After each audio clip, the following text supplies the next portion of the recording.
ఈరోజు మనం ఏ healthy heart గురించి నేర్చుకుందాం. ఓకేనా?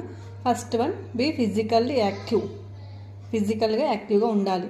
Second one, choose outdoor sports. చాలామంది పిల్లలు ఇంట్లోనే ఆడుతూ ఉంటారు. అలా కాకుండా అవుట్డోర్ గేమ్స్ కూడా చూజ్ చేసుకుంటూ ఉండాలి. Next one, do not watch TV while eating food. చాలామంది పిల్లలు పేరెంట్స్ కూడా ఫుడ్ తినేటప్పుడు టీవీ చూస్తూ ఉంటారు, కానీ అలా తినకూడదు. ఓకేనా? Next one, eat a variety of nutritious food. వెరైటీగా తింటూ ఉండాలి. Avoid junk food. ఈరోజు చాలామంది ఈ జనరేషన్ పిల్లలందరూ జంక్ ఫుడ్ తింటూ ఉంటారు. పేరెంట్స్ కూడా అలానే ఉన్నారు, కానీ avoid junk food. Next one, manage stress.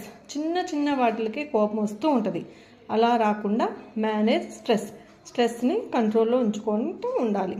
ఇలా ఉంటే హార్ట్ అనేది హెల్తీగా ఉంటుంది. హార్ట్ హెల్తీగా ఉంటేనే కదా బాడీ పార్ట్స్ కూడా హెల్తీగా ఉండేది.